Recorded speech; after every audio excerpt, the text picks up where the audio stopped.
When was the first alphabet created?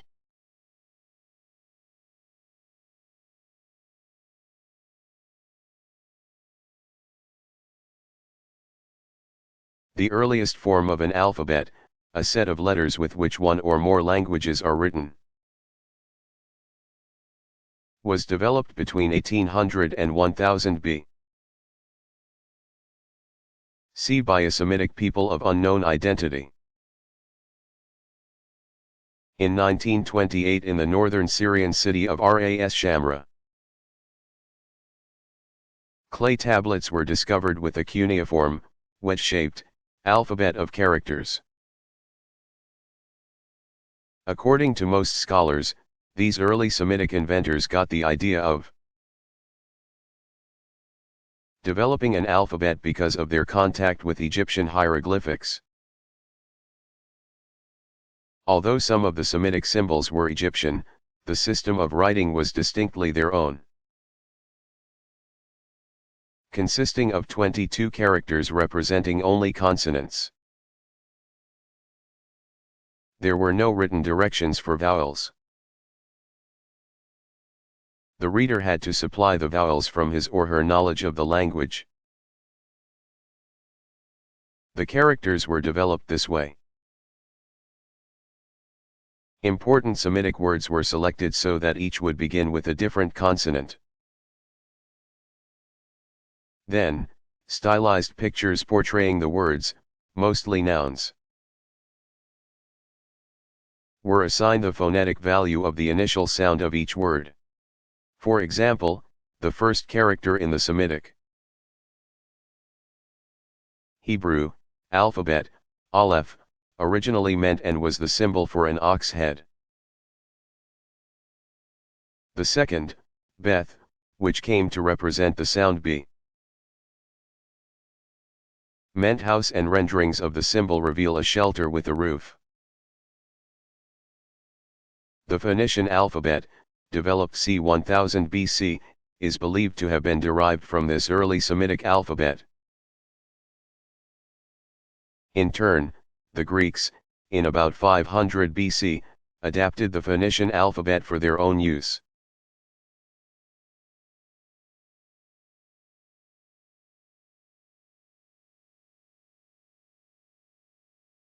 How did the textile industry begin?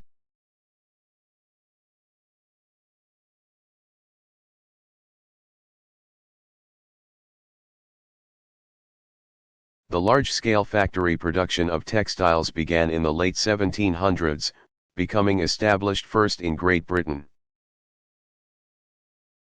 where a cotton spinning machine was invented in 1783 by Richard Arkwright, 1732 to 1792.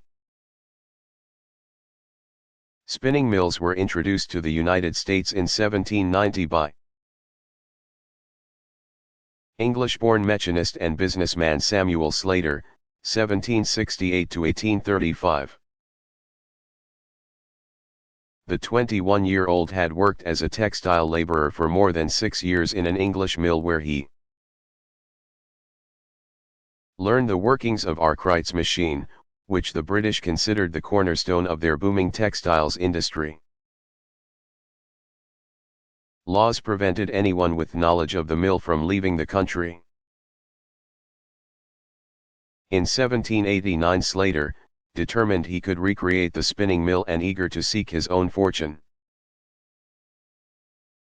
disguised himself to evade the authorities and leave the country, sailing from England for American shores. Arriving in Providence, Rhode Island, he formed a partnership with the textiles firm Amey and Brown. Slater began building a spinning mill based on the Arkwright machine. This he did from memory. The spinning mill was debuted December 20, 1790, in the village of Pawtucket, Rhode Island, where the wheels of the mill were turned by the waters of the Blackstone River. The machine was a success and soon revolutionized the American textiles industry, which previously relied on cottage workers. the putting out system, to manufacture thread and yarn. Slater's innovation, which would earn him the title Father of the American textiles industry, spawned the factory system in the United States. By 1815 there were 165 cotton mills in New England, all working to capacity. The early mills were not large-scale, however, and for a time after Slater's introductions, New England mills and merchants continued to rely on home workers to weave threads, now produced by the mills, into cloth. In 1813 the Boston Manufacturing Company opened the first textile factory, where laborers ran spinning and weaving machines to produce woven cloth from start to finish. The advent of machinery had given rise to the factory system, and laborers were shifted from working in their homes to working in factories, while native New Englanders continued to provide the labor for the textile industry for the next 2 decades. An influx of immigrants in the mid-1800s provided the hungry manufacturers with a steady supply of laborers who were willing to work for less money and longer hours. Within the first 3 decades of the 1800s, New England became the center of the nation's textiles industry. The region's ample rivers and streams provided the necessary water power, and the commercial centers of Boston and New York City readily received the finished products. Labor proved to be in ample supply as well. Since the mill machinery was not complicated, children could operate it and did. Slater hired children ages 7 to 14 to run the mill, a practice that other New England textile factories also adopted. The Jefferson Embargo of 1807, which prohibited importing textiles, also aided the industry. New England's mills provided the model for the American factory system. Slater had brought the Industrial Revolution to America.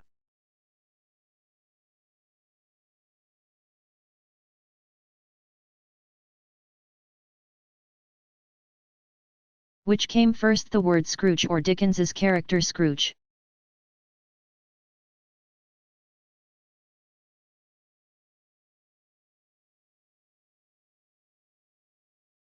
The character Ebenezer Scrooge came first. Brought to life in Charles Dickens's extremely popular story A Christmas Carol, published in 1843. By 1899 the term Scrooge, meaning a miserly person, had entered into usage. Dickens, 1812 to 1870, created many memorable characters. Oliver Twist, Tiny Tim, and Little Nell, to name a few. Among the English writer's most notable works are Oliver Twist, 1837-39, The Old Curiosity Shop, 1840-41, Bleak House, 1852-53, A Tale of Two Cities, 1859, and Great Expectations, 1860-61. Dickens was popular during his own time and is still popular today, attributable not only to the vivid characters he created, but for his expression of social concerns. Though he grew more pessimistic in his later works, Dickens continued to demonstrate his profound sympathy for the oppressed and his belief in the dignity of man.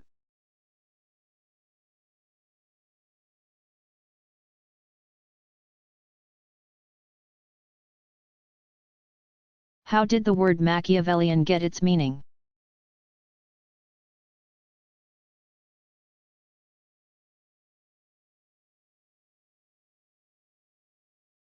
Machiavellian is defined as characterized by cunning, duplicity, or bad faith.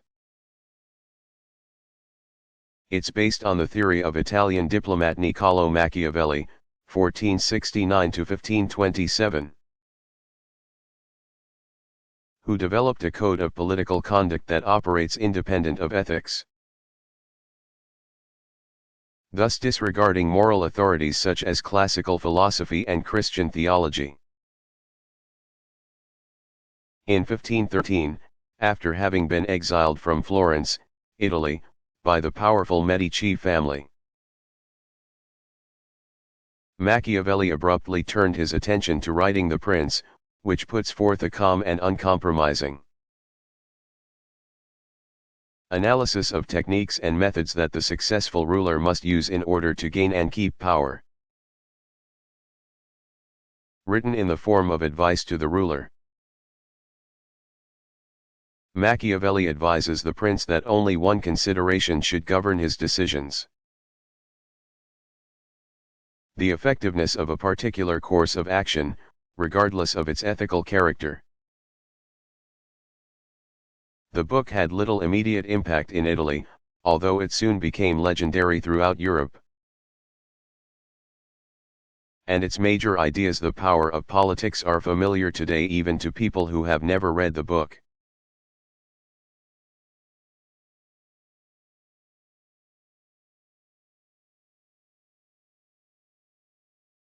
Why were Spain's King Ferdinand and Queen Isabella so powerful?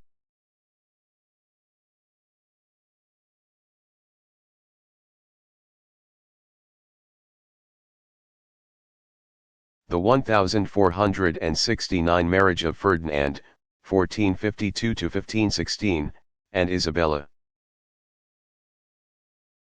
1451–1504, brought previously separate Spanish kingdoms, Aragon and Castile, under their joint control. Together the monarchs went on to rule Spain and expand their realm of influence until Isabella's death in 1504. Ferdinand ruled without his wife thereafter. Theirs was a reign that seemed to have religion on its side. In 1496 Pope Alexander VI conferred upon each of them the title Catholic, as in, Ferdinand the Catholic and Isabella the Catholic. And for good reason, because the kings and queens' most well-known acts seem to have been motivated by their beliefs. It was Ferdinand and Isabella who in 1478 established the infamous Spanish Inquisition,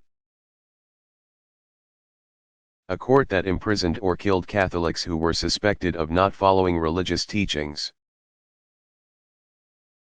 While the Inquisition was aimed at discovering and punishing Muslims and Jews who had converted to Catholicism but who were thought to be insincere, soon all Spaniards came to fear its power. In 1482 the monarchs undertook a war with the Muslim Moors, conquering the last Moorish stronghold at Granada in 1492, and forcing them back to Africa after 4 centuries of occupation and influence in the Iberian Peninsula, Spain and Portugal. The recovery of Iberia had been motivated by religion, when the king and queen expelled the Moors. They also believed they were expelling Islam from their kingdom. That year, 1492, was a fateful one for the Spanish. Not only were the Moors driven out, but Ferdinand and Isabella also turned their attention to the Jewish threat, expelling them, too. Those who remained went underground with their faith. Those Iberian Jews who migrated spread their division of Judaism, called Sephardim, to North Africa and the Middle East. Most students of history know 1492 best as the year that explorer Christopher Columbus, 1451 to 1506, sailed to the New World. It was Ferdinand and Isabella who sponsored his voyage, believing that the conquered lands would not only add to their authority but would provide new territory for the spread of Catholicism. The Spaniards soon emerged as a formidable sea power in the Atlantic. For all their fervor, Isabella and Ferdinand were also interested in education and the arts, and they sponsored advances in both areas during their reign. Their legacy included their grandson Charles V, 1500 to 1558, who, through marriage, became Holy Roman Emperor and ruled from 1519 to 1558 as one of the all-powerful Habsburgs.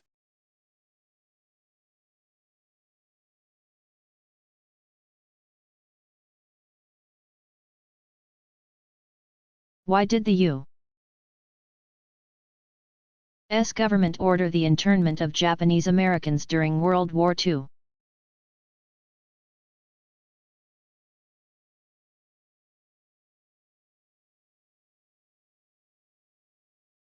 After the attack on Pearl Harbor, American citizens of Japanese descent were viewed as threats to the nation's security. On February 19, 1942, President Franklin Roosevelt, 1882-1945, signed an executive order directing that they be moved to camps for containment for the duration of the war. More than 100,000 people, most of them from California and other West Coast states, were rounded up and ordered to live in secure camps. The action drew immediate criticism. With thousands of lives interrupted without cause, the chapter is one of the saddest in American history. In 1988, President Ronald Reagan signed the Civil Liberties Act, which made reparations to the victims of the Japanese internment. $20,000 was paid to internees, evacuees, and persons of Japanese ancestry who lost liberty or property because of discriminatory action by the federal government during World War II. It also established a $1.25 billion public education fund to teach children and the public about the internment period.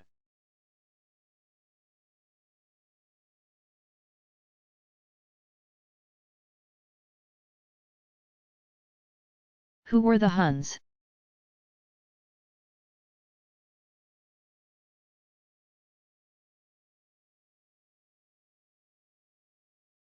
The Huns were a nomadic Central Asian people who, in the middle of the 4th century A.D., moved westward. They first defeated the Alani, a group in the Caucasus mountain region between the Black and the Caspian Seas, and then conquered and drove out the Goths. Unified by the ruler Attila in 434, the Huns gained control of a large part of Central and Eastern Europe by about 450. The Italian countryside was ravaged in the process, and many people sought refuge on the numerous islands in the lagoon of Venice. The settlement later became the city of Venice. With the death of Attila in 453, the subjects of the Huns revolted and defeated them. The Huns were later absorbed into the various peoples of Europe.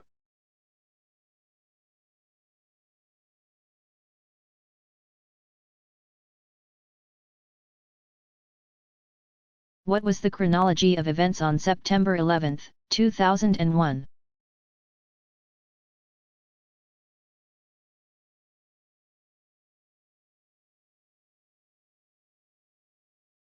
The sequence of events related to the terrorist attacks on September 11 were as follows. All times are Eastern Daylight Time 8:46 a.m. A passenger plane crashes into the North Tower of New York City's World Trade Center. At first it is assumed to be an accident. But within hours, it is learned that the plane was American Airlines Flight 11, and commandeered by hijackers shortly after takeoff from Boston headed to Los Angeles. It carried 81 passengers, including 5 hijackers, and 11 crew members. 9:03 a.m. A second passenger plane slams into the South Tower of the World Trade Center and explodes. United Airlines later announces that this was Flight 175, another Boston-Los Angeles plane. It carried 56 passengers, including 5 hijackers, and 9 crew members.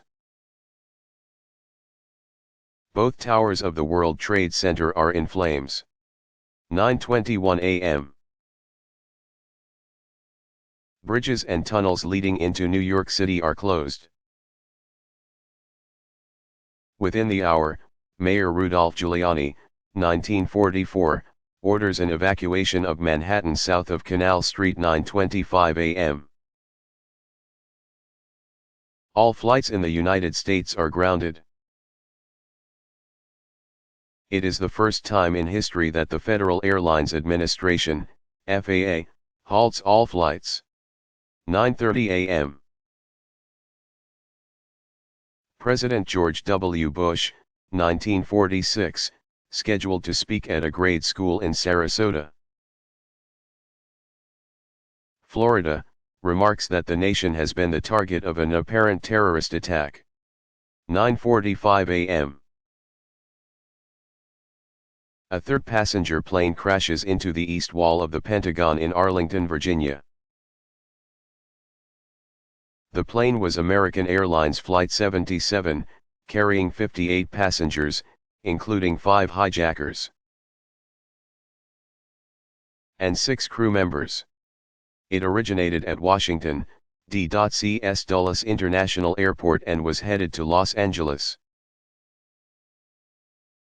After being hijacked, the plane made a U-turn over the Ohio-Kentucky border to return to the Washington, D.C. area, where it hit its intended target. 9:45 a.m. The White House is evacuated. 10:05 a.m., the South Tower of the World Trade Center collapses. 10:10 a.m. A large section of the Pentagon collapses. 10:10 a.m., a fourth passenger plane crashes in a field in Somerset County, in southwestern Pennsylvania, outside of Pittsburgh. It was United Airlines Flight 93, originating in Newark, New Jersey, and bound for San Francisco. After being hijacked, the plane made a U-turn over Ohio and was headed for a target in Washington, D.C., later thought to be Camp David, the White House, or the U.S. Capitol building. After learning via cell phones of the other hijackings, a group of passengers stormed the cockpit in an effort to take the plane, which crashed in the countryside. The plane carried 37 passengers, including 4 hijackers, and a crew of 7. There were no survivors. 10:24 a.m. The FAA reports that it has diverted all incoming transatlantic flights to Canada. 10:28 a.m. The North Tower of the World Trade Center falls. The collapse of each tower blankets lower Manhattan in smoke and ash, turning the brilliantly sunny day to darkness. 10:45 a.m., All federal office buildings in the nation's capital are evacuated. 2 p.m. Senior FBI sources reveal to the media that they are working under the assumption that the 4 airplanes that crashed were part of a terrorist attack. The FBI later learns the identities of all 19 hijackers. There were 5 on board each plane. Except Flight 93, which had 4. 4 p.m., media reports indicate that U.S. officials have credible evidence tying the morning's attacks to Saudi militant Osama bin Laden, 1957, 5:20 p.m. Building 7, a 47-story structure, of the World Trade Center complex collapses. Nearby buildings are in flames.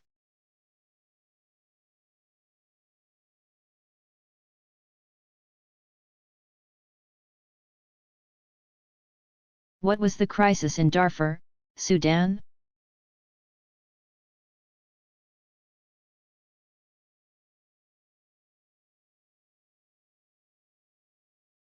The brutal violence, really a genocide, in Darfur began in February 2003 and was still ongoing 2 years later as United Nations, UN, negotiators tried to broker a peace agreement. Sudanese government troops and government-backed Arab militia, called the Janjaweed, were engaged in a violent campaign that targeted black African civilians from the Fur, Masalit, and Zaghawa ethnic groups in the western Sudanese state of Darfur, which is about the size of Texas. Reports from the Human Rights Watch and UN agencies working in Sudan indicated that large-scale bombing and burning campaigns had destroyed entire villages. Tens of thousands of Darfurians had been raped and killed, and as many as 2 million had been displaced by early 2005. International relief efforts were hampered by ongoing violence, putting millions of women and children at risk of starvation and disease. Observers called for an international response to the crisis to avert another Rwanda. In April 2005, the UN Security Council referred the Darfur situation to the International Criminal Court. But to date, no one had been able to stop the campaign of ethnic cleansing. The Darfur crisis was part of a greater and older conflict in Sudan. The East African nation, whose neighbors include Egypt to the north and Ethiopia to the east, was in 2005 the scene of Africa's oldest civil war. The conflict had pit the Arab, Muslim, north against the Christian and animist south since 1984, but diplomatic efforts to resolve that decades-old conflict had so far failed in 2005. The Muslim regime based in the national capital of Khartoum was unwilling to share power and wealth. Thus, when Khartoum was hit with a rebellion in 2003, it retaliated by inciting the brutality in Darfur. Diplomats worked to resolve the North-South civil conflict, offering Sudan a package of debt relief and development aid that could reach $100 million. Critics of that plan said that incentives were not enough, and that sanctions should be levied against the nation to pressure the government to move toward ceasefire.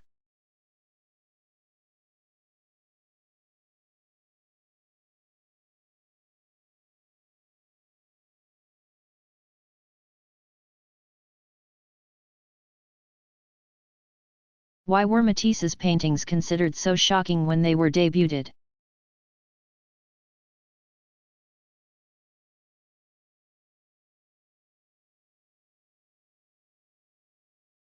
even if they seem commonplace to art today. The color and style of the paintings of French expressionist Henri Matisse, 1869 to 1954, were revolutionary in their day. In 1905 Matisse, along with several other artists, exhibited works at Paris's Salon d'Automne. The wildly colorful paintings on display there are said to have prompted an art critic to exclaim that they were fauves, or wild beasts. The name stuck. Matisse and his contemporaries who were using brilliant colors in an arbitrary fashion became known as the fauve. His famous work Madame Matisse, or Green Stripe, 1905, showed his wife with blue hair and a green stripe running down the middle of her face, which was colored pink on one side of her nose and yellow on the other. Matisse was at the forefront of a movement that was building new artistic values. The fauve were not using color in a scientific manner, as Georges Seurat had done. Nor were they using it in the nondescriptive manner of Paul Gauguin, 1848 to 1903, and Vincent van Gogh, 1853 to 1890. The fauve were developing the concept of abstraction. Throughout his career, Matisse continued to experiment with various art forms: painting, paper cutouts, and sculptures. All of his works indicate a progressive elimination of detail and simplification of line and color.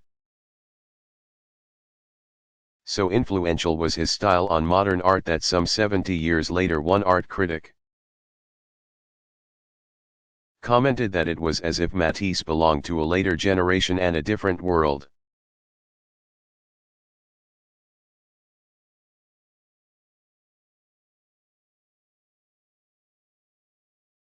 How does the Great Flood of 1993 compare with other floods?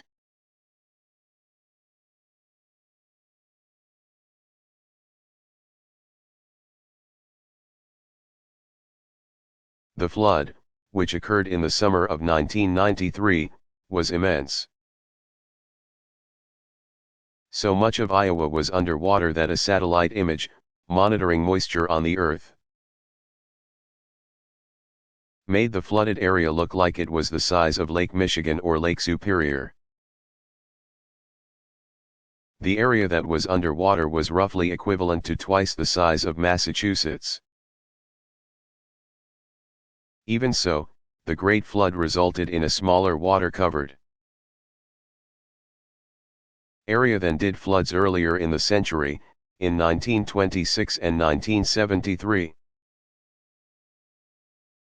Due to heavy rainfall during the spring and summer of 1993, the Mississippi River widened to as much as 7 miles at some points, and the Missouri River also overflowed its banks despite the levee system that had been put in place by the federal government earlier in the century. The flood took 50 lives, displaced 85,000 people from their homes, destroyed 8,000 homes, damaged the contents of another 20,000 homes, stranded 2,000 loaded barges, and resulted in just more than 400 counties being declared disaster areas. The property and crop losses totaled $15 billion.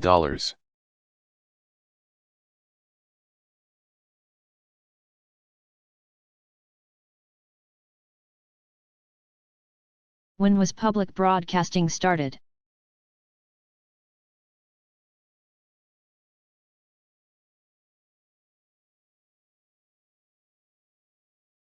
In the United States it was started in 1967, when the Public Broadcasting Act was signed into law by President Lyndon Johnson. 1908 to 1973, on November 7. creating a corporation for public broadcasting to broaden the scope of non-commercial radio and TV beyond its educational role. Within 3 years, and as a result of federal grants, plus funds from foundations, business, and private contributions, public broadcasting service (PBS) rivaled the big three networks NBC, CBS, and ABC, for viewers. In England, the British Broadcasting Corporation, BBC, took control of the development of television in 1932, launching BBC TV. The BBC had been founded as a radio broadcaster in 1922 under the leadership of English engineer John Charles Reith, 1889 to 1971. Reith remained at the helm of the BBC for 16 years after its founding, and under his guidance, it became one of Britain's most revered institutions, supported by the public with license fees.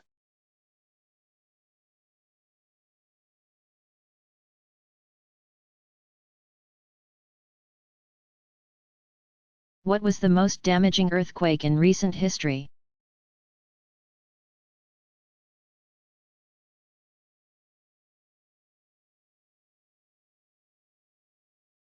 It was a July 28, 1976, quake that rocked the Chinese city of Tangshan at 4 o'clock in the morning. In less than a minute, 89% of the homes and 78% of the industrial buildings were destroyed, killing 250,000 people, according to the official reports. However, international observers believe the death toll was even higher, about 750,000. Which means that the quake claimed 3/4 of the area's total population. A quake had not occurred in that region in 6 centuries.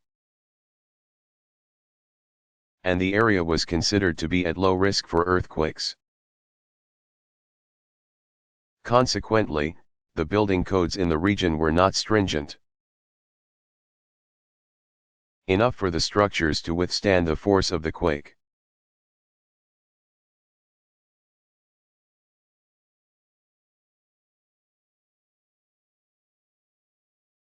What were the sentences in the Beltway sniper cases?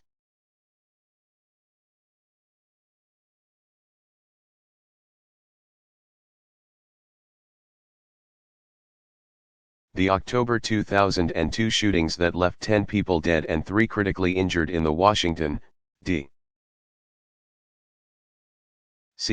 area set off a flurry of legal activity, which was still underway 3 years later. 2 men had been found guilty by juries in separate trials in Virginia in late 2003, John Allen Muhammad, born John Allen Williams 1960, was sentenced to death, and accomplice Lee Boyd Malvo, aka John Lee Malvo 1985, received life imprisonment without parole. Since he was a minor at the time of the shooting spree, the death penalty could not be applied in his case. In October 2004, under a plea deal in 2 other Beltway sniper cases, Malvo received other sentences of life imprisonment without parole and 8 years on gun charges. Muhammad and Malvo were arrested on October 24, 2002, in connection with the Beltway sniper attacks. The random shootings, which terrified suburban Washington and gripped the nation, began with a killing in a grocery store parking lot in Wheaton, Maryland, on the evening of October 2. Within the next 16 hours there were 4 more shootings and 4 more dead. By October 22 there were 8 more sniper shootings, 3 of the victims survived. People were targeted as they went about their daily busyness, pumping fuel outside gas stations, loading parcels into their cars in parking lots, arriving at school, and crossing streets. Tips led investigators to issue federal warrants for Muhammad's and Malvo's arrests on October 23, 2002. They were taken into custody early the following morning at a rest stop in Maryland. The two men faced charges in several states as well as the District of Columbia. In addition to Virginia and Maryland, the pair had been tied to crimes in the state of Washington, where their journey had begun, as well as in Louisiana, Alabama, and Georgia. In 2005, with Malvo behind bars for life and Malvo awaiting a death sentence, prosecutors still wanted the two tried in other cases, as insurance against reversals on appeals and as closure for the families of victims. But legal analysts questioned the high price of further trials, defense costs alone for Muhammad and Malvo, who received court-appointed, and publicly paid, defenders, were expected to near $1 million. The highly publicized sniper shootings added strength to the gun control lobby. According to federal law, neither Muhammad nor Malvo could buy firearms. The weapon they used in their deadly spree was shoplifted from a Tacoma, Washington, gun store. The store owner and the gun manufacturer were named in a civil suit by the legal action project of the Brady Center to Prevent Gun Violence on behalf of the victims and their families. In 2004, a $2.5 million settlement was reached in the case.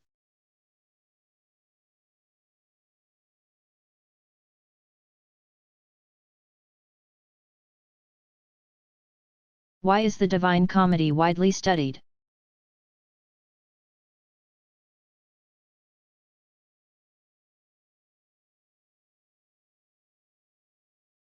Simply put, the Divine Comedy, which consists of 100 cantos arranged in 3 books, Inferno, Purgatorio, and Paradiso, is studied not only for the beauty of its verse, but for its timeless message. In a letter to his benefactor, Dante Alighieri, 1265–1321, explained that by writing the Divine Comedy, Divina Commedia, begun c. 1308, he would attempt to remove those living in this life from the state of misery and lead them to the state of felicity. While the subject of the poem, according to Dante, is the state of souls after death, allegorically, the poem is about humankind, who can exercise free will to bring rewarding or punishing justice upon themselves. Dante's masterpiece is considered the seminal work of Italian literature. At the time that he wrote the Divine Comedy, Latin was the undisputed language of science and literature.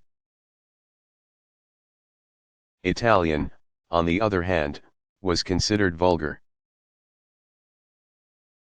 By skillfully writing this poem in the vernacular, Tuscan Italian, rather than Latin, Dante parted from tradition, marking a critical development for vernacular writing. In its translations, the Divine Comedy has become a point of reference for writers in any language. Scholars and students agree that Dante expresses universal truths in this work, which is also a finely crafted piece of literature.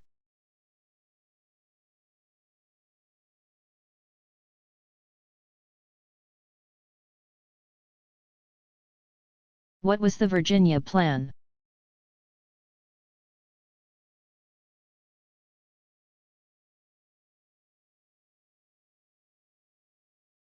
It was the famous plan, drafted by James Madison, 1751 to 1836. Put forth by the Virginia delegates to the Constitutional Convention, which convened on May 25, 1787. After taking a few days to set the ground rules and elect officers, on May 29 the delegation from Virginia,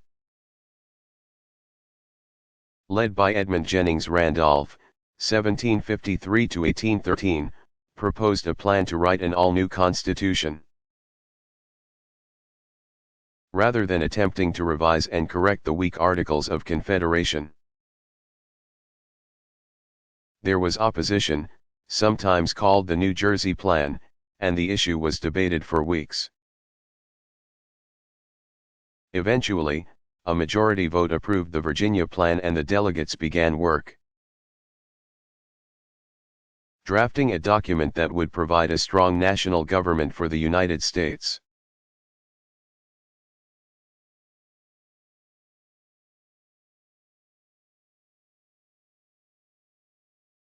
Was Shakespeare famous in his own time?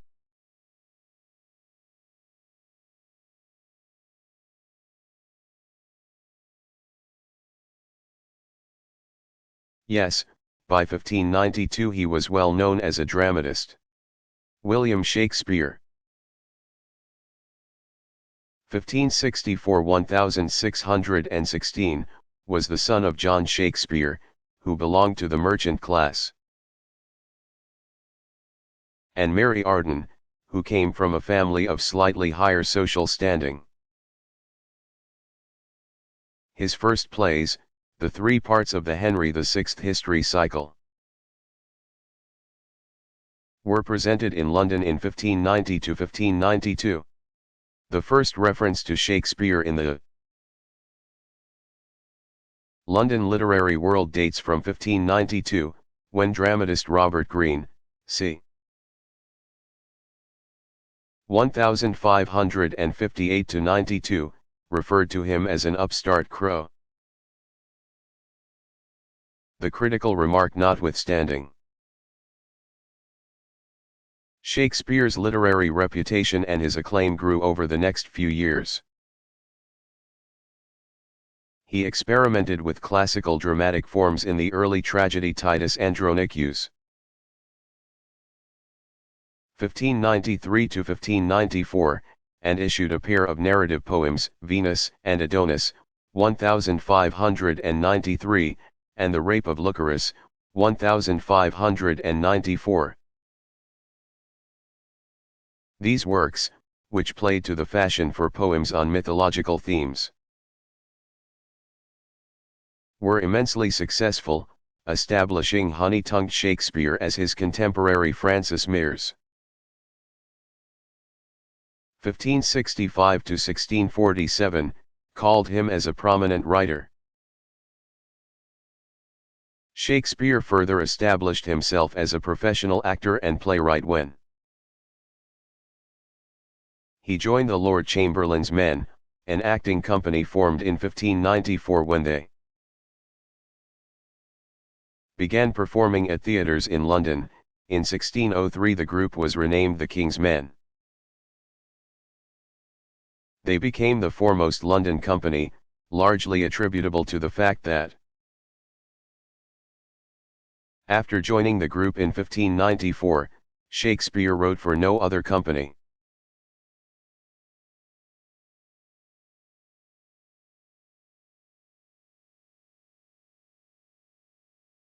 What is the difference between the Hebrew Bible and the Old Testament?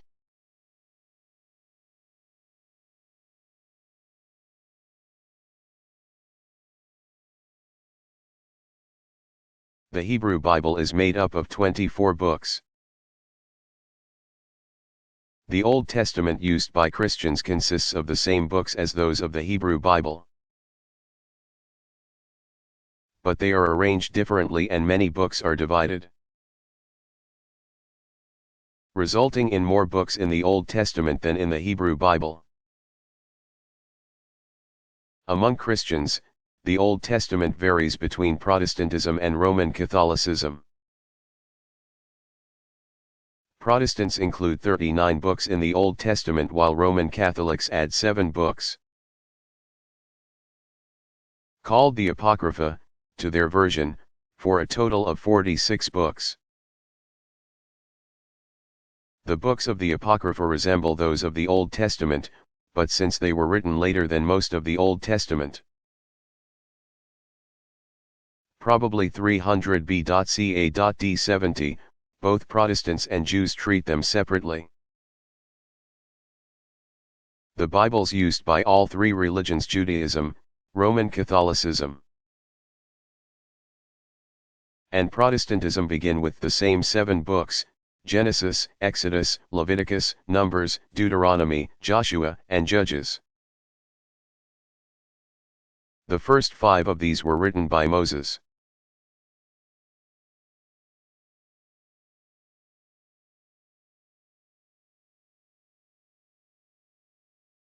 Was the Madrid commuter train bombing an act of terrorism?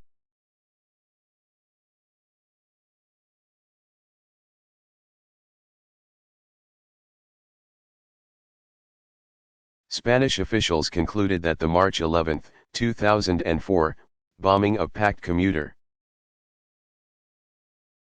trains in Madrid was an act of terrorism, likely motivated by Spain's arrest of dozens of Al-Qaeda suspects after the September 11, 2001, attacks on the United States. At least 3 of those arrested in Spain were charged with helping organize the 9/11 attacks. On March 11, 2004, 10 backpacks loaded with dynamite exploded on 4 trains at the height of morning rush hour, killing 191 people and injuring 1,800. In the investigation that followed, officials uncovered other terrorist plots, including suicide bombings and assassinations aimed at interrupting Spain's court system that tries terrorist suspects. The discoveries led officials to conclude that their nation had become a crossroads for Muslim extremists, in part because of Spain's proximity to northern Africa. In April 2004, as authorities closed in on the hideout of the suspected Madrid bombing ringleader, a Tunisian man, and his associates, the suspects blew up their apartment. A total of 62 suspects were arrested in 2004 in association with the train bombing.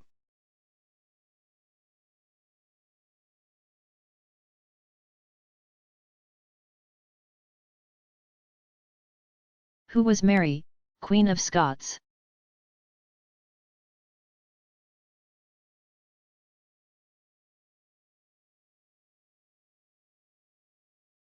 Mary Stuart was born in 1542 to James V of Scotland, who ruled from 1513 to 1542, and his wife, Mary of Guise.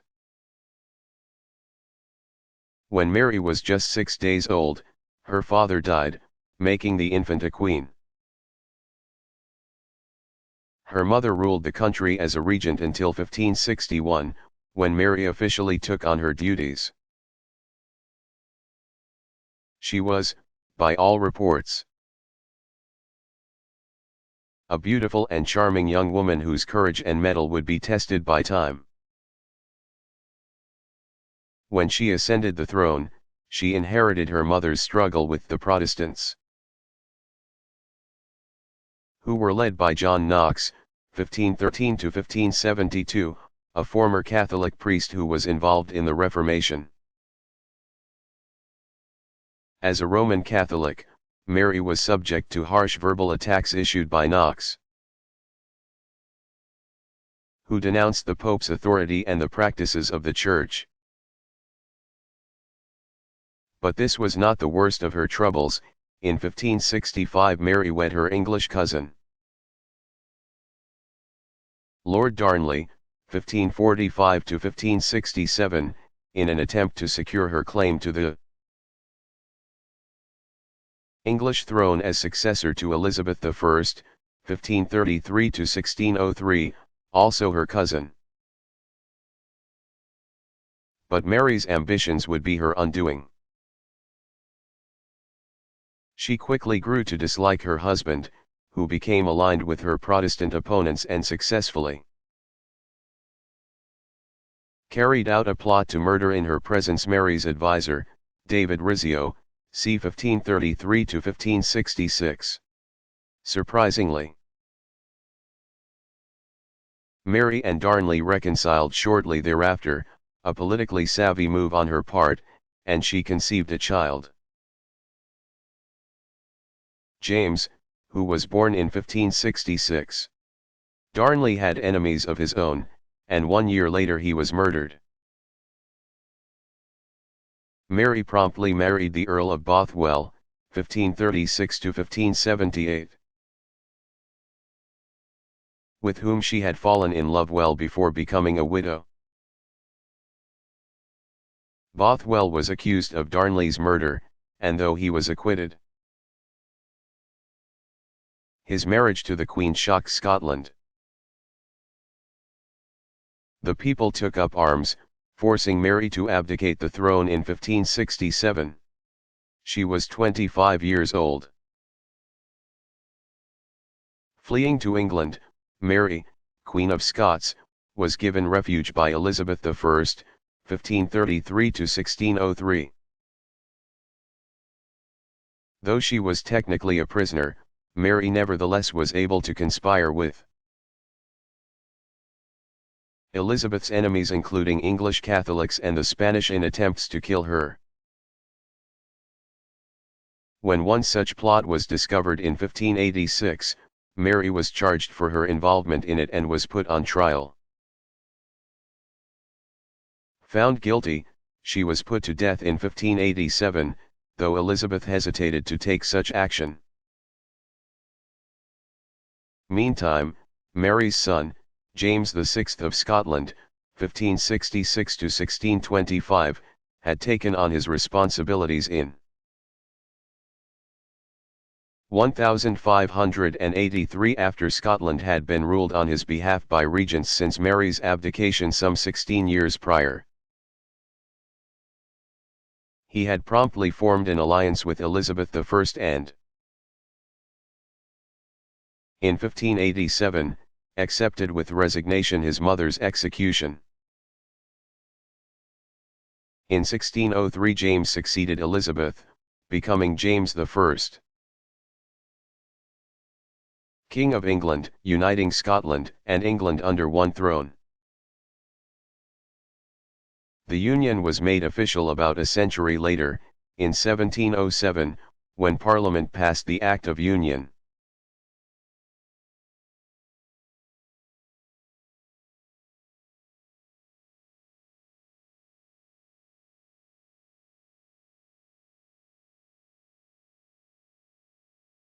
When was insulin discovered?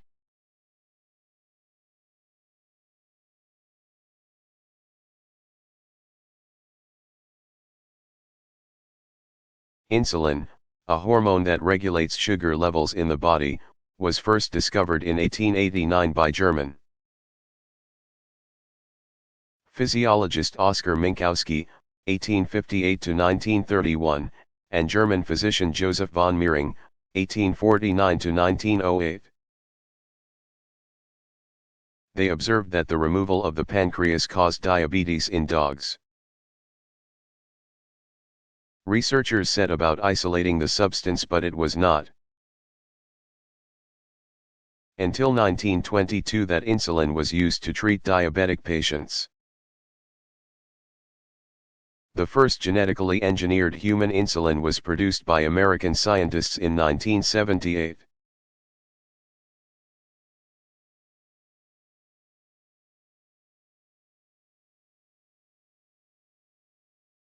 What was the Enlightenment?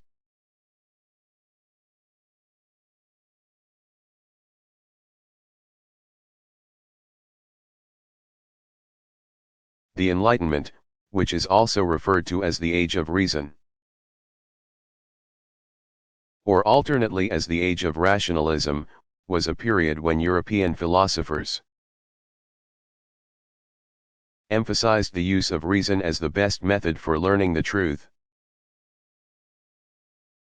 Beginning in the 1600s and lasting through the 1700s, philosophers such as Jean-Jacques Rousseau (1712–1778), Voltaire (1694–1778), and John Locke (1632–1704), explored issues in education, law, and politics. They published their thoughts, issuing attacks on social injustice, religious superstition, and ignorance. Their ideas fanned the fires of the American and French revolutions in the late 1700s. Hallmarks of the Age of Reason include the idea of the universal truth, 2 + 2 always equals 4. For example, the belief that nature is vast and complex but well ordered. The belief that humankind possesses the ability to understand the universe, the philosophy of deism, which holds that God created the world and then left it alone, and the concept of the rational will, which posits that humans make their own choices and plans, and therefore, do not have a fate thrust upon them. While the Age of Reason proved to be a flurry of intellectual activity that resulted in the publication of several encyclopedias of knowledge, toward the end of the 18th century a shift occurred. During this time Europeans began to value passion over reason, giving rise to the Romantic movement and ending the Age of Reason. This change in outlook is evident in English novelist Jane Austen's Sense and Sensibility.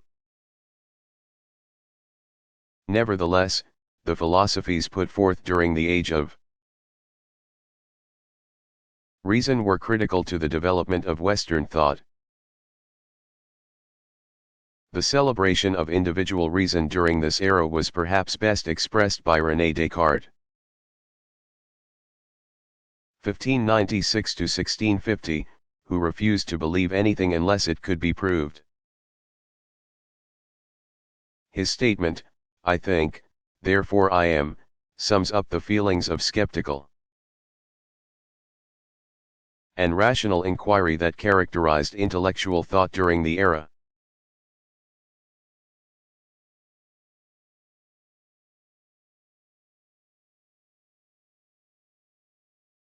What is the Irish question?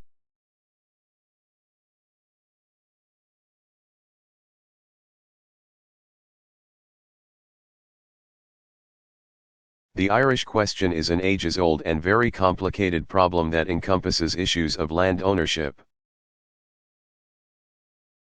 religion, and politics between Ireland and Britain. The chronology of events is, 12th century, a feudal landowning system is imposed on Ireland by the British, creating an absentee landlord class and an impoverished Irish peasantry.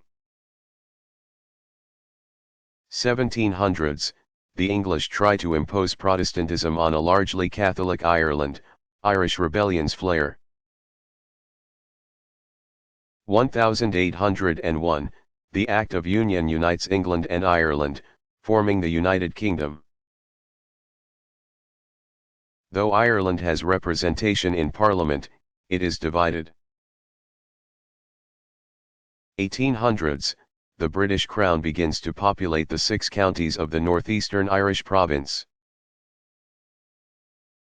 of Ulster with Scottish and British settlers, giving the area a decidedly Protestant character. The division deepens between the 26 counties of Southern Ireland and Ulster. The north becomes increasingly industrialized and Protestant, while the south remains agricultural and Catholic. 1840s, Irish discontent with British rule heightens when a great famine strikes Ireland, resulting in widespread hunger, illness, and death. Many who survive emigrate to seek a better life elsewhere. 1858, a secret revolutionary society forms in Ireland and among Irish emigrants in the United States. Called the Fenian Movement, the group's objective is to achieve Irish independence from England by force. Fenians stage rebellions, which are suppressed by the British. 1868, the head of the Liberal Party, William Gladstone, 1809–1898, becomes British Prime Minister. He will be Prime Minister 3 more times during the last 4 decades of the century. Gladstone becomes an advocate for the peaceful settlement of the Irish question. 1870, Parliament passes the First Land Act, encouraging British landlords to sell land and providing reduced-rate loans to Irish tenants wishing to buy land. 1875, Irish nationalist leader C.S. Parnell, 1846–1891, enters British Parliament. He uses filibusters to prevent Parliament from discussing anything but the Irish question. 1886. C.S. Parnell forms an alliance with Prime Minister William Gladstone. The first Home Rule Bill, providing for Irish self-government, is introduced in Parliament but fails to pass. 1893, the second Home Rule Bill is introduced in Parliament. It is passed by the House of Commons but fails to be passed by the Lords. 1905, an Irish nationalistic movement called Sinn Féin, meaning we ourselves, forms under the leadership of Arthur Griffith, 1872–1922. The group seeks to establish an economically and politically independent Ireland.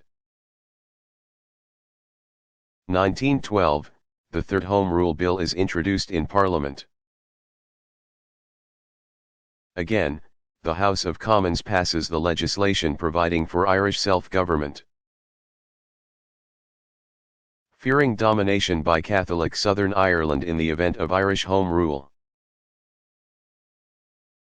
there is agitation including threat of civil war in Ulster, Northern Ireland. To prevent the outbreak of violence, the Lords exclude Ulster Ireland from the provisions of the Home Rule Bill. It does not take effect due to continued unrest. 1916, refusing to accept the divided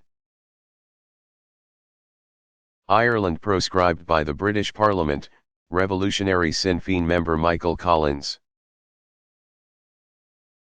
1890–1922, organizes a guerrilla movement led by the Irish Republican Army, IRA. The nationalist organization becomes dedicated to the unification of Ireland. 1920, Parliament passes the Government of Ireland Act, establishing separate domestic legislatures for the North and South, as well as continued representation in British Parliament. The 6 northern counties of Ireland accept the Act and become Northern Ireland. The 26 southern counties refuse to accept the legislation. 1921, the Anglo-Irish Treaty is signed, providing for the 26 counties of Southern Ireland to become the Irish Free State, now the Republic of Ireland. 1922, the Irish Free State, headed by Sinn Féin leader Arthur Griffith, is officially declared. It gradually severs its ties to Britain. 1927, Sinn Féin ends as a movement, but some intransigent members join the IRA.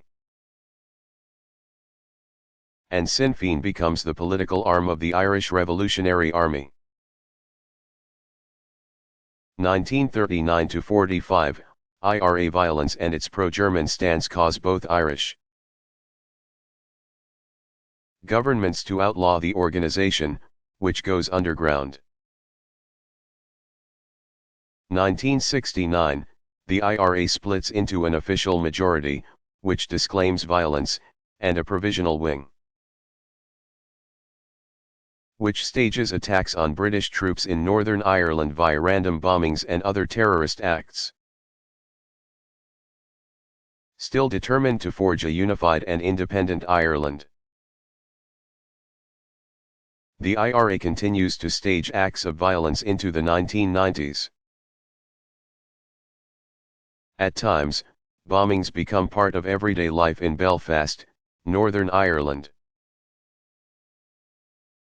London is also the target of random IRA bomb attacks. June 6, 1996, Britain and Ireland agree on an agenda for multi-party peace negotiations on Northern Ireland, but finding ways to disarm Northern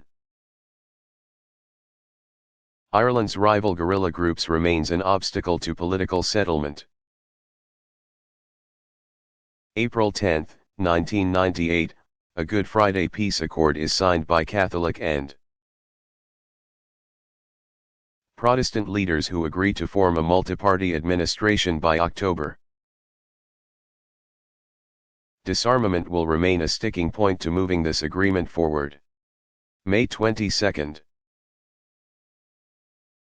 1998, 71% of voters in Northern Ireland vote for an agreement on a power-sharing government, which is also backed by 94% of the voters in the Republic of Ireland. The peace agreement is designed to heal the divisions between Catholics and Protestants that have left 3,400 dead, 40,000 injured, and millions of dollars of property damage. Irish Prime Minister Bertie Ahern, 1951, has a simple message for those who still aim to promote violence: forget it. The people on whose behalf you claim to act have spoken. Your ways are the ways of the past. August 15, 1998, violence is renewed when a car bomb in Omagh, Northern Ireland, kills 28 people and injures 220. The real IRA, a dissident faction of the Irish Republican Army, claims responsibility. October 16, 1998, the leaders of Northern Ireland's two main political parties win the Nobel Prize for their efforts to end 3 decades of religious-inspired violence in the British province. John Hume, 1937, a Catholic, heads the Social Democratic and Labour Party, whose membership is predominantly Roman Catholic. David Trimble, 1944, a Protestant, leads the Ulster Unionist Party, consisting of pro-British Protestants. December 1998, British Prime Minister Tony Blair, 1953, tries to jump-start the stalled Good Friday peace agreement. Catholic and Protestant politicians have failed to set up the multi-party administration to which they had agreed. Leaders have been hampered in their efforts to do so by the question of disarmament. Protestants demand exclusion of the Sinn Féin party from government until its military wing, the IRA, disarms. Blair also presses for North-South bodies, committees that will oversee cooperation between the Irish Republic and Northern Ireland on matters of industry, tourism, and transportation. Blair insists that his government will hold all parties to a May 2000 disarmament deadline. 2000, the disarmament deadline is not met. October 23, 2001, the IRA promises to disarm in order to save the peace process. 2002, the peace process is suspended after police discover that the IRA is operating a spy ring inside Northern Ireland government offices. Sporadic violence continues.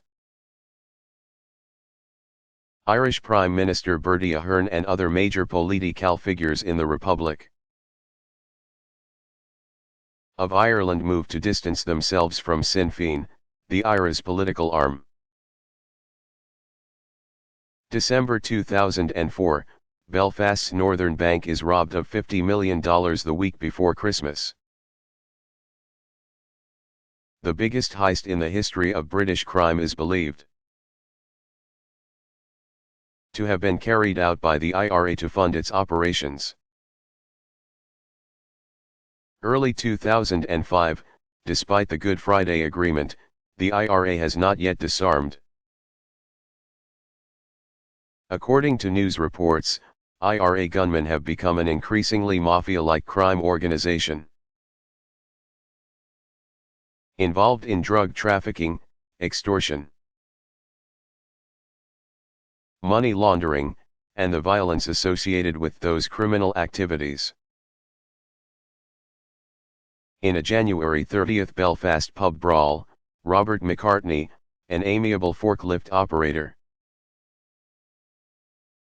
is murdered in what the perpetrators tell pub patrons is IRA business. Though witnesses are intimidated, McCartney's sisters are not.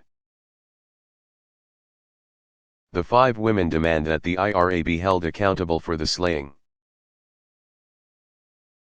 The McCartney sisters are hailed as heroes for their courage to speak out against the IRA and are embraced by Sinn Féin.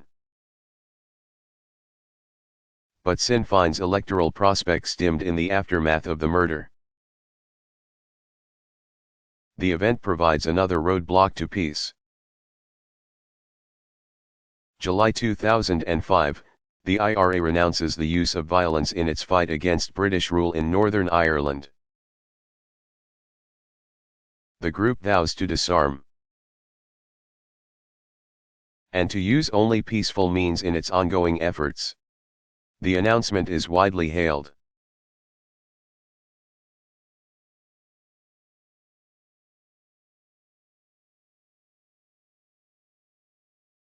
What was the controversy with Thomas Becket?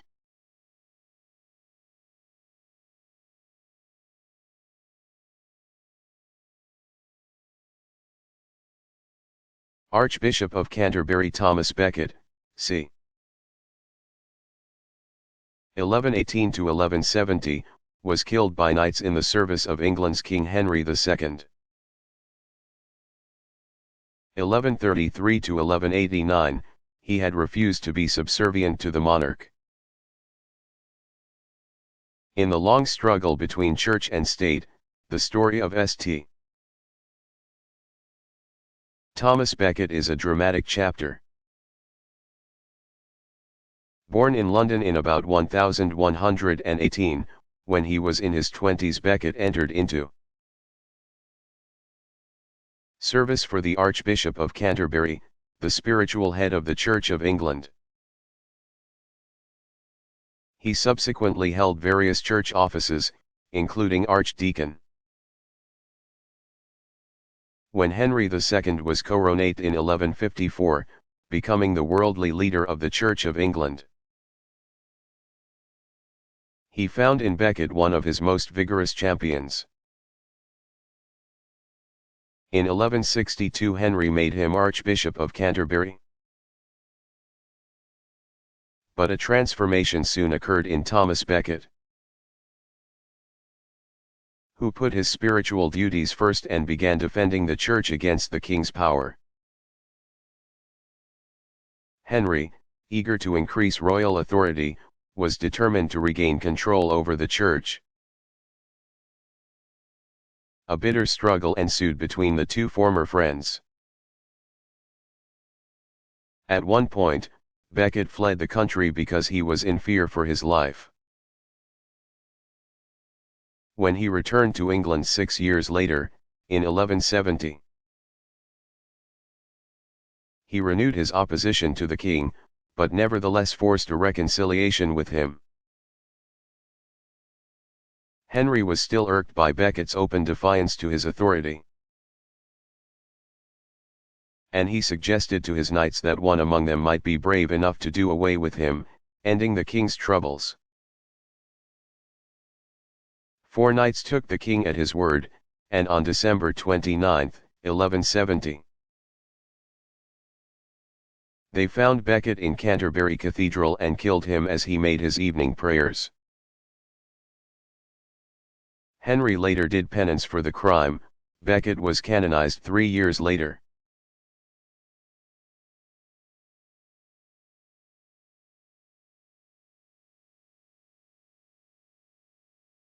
Who invented the assembly line?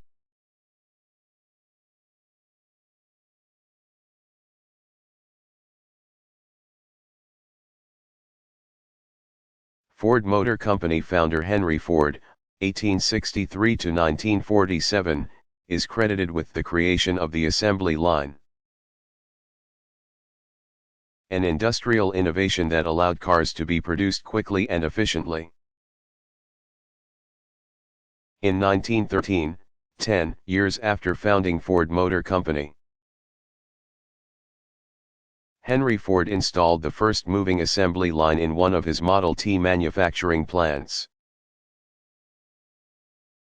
The innovation proved to be the beginning of the consumer age. The assembly line allowed greater efficiencies in auto production, which, in turn, reduced the price of a quality car, putting it in reach of the ordinary person. Soon, manufactured goods of every variety would be mass-produced.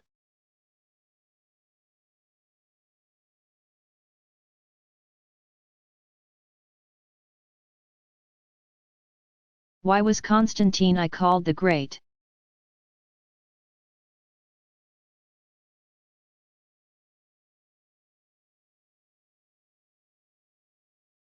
Roman Emperor Constantine the Great, c.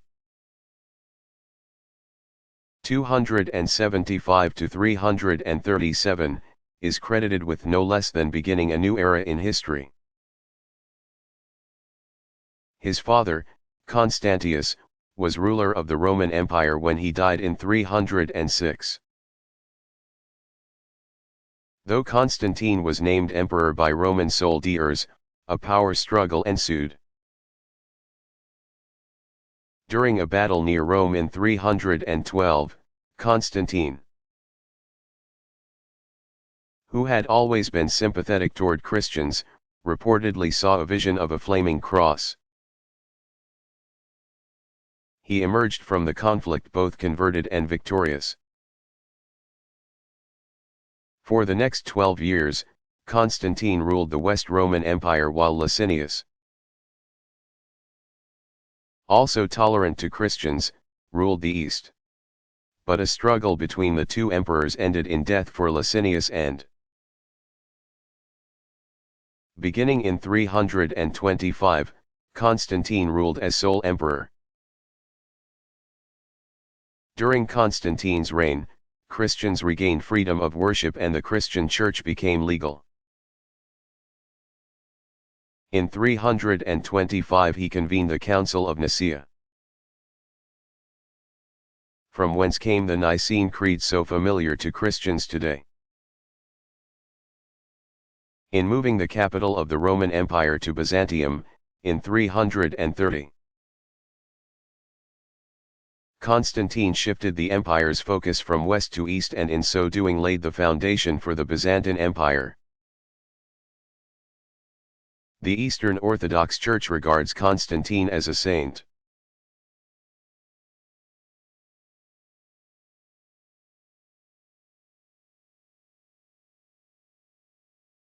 When were the first Olympic Games?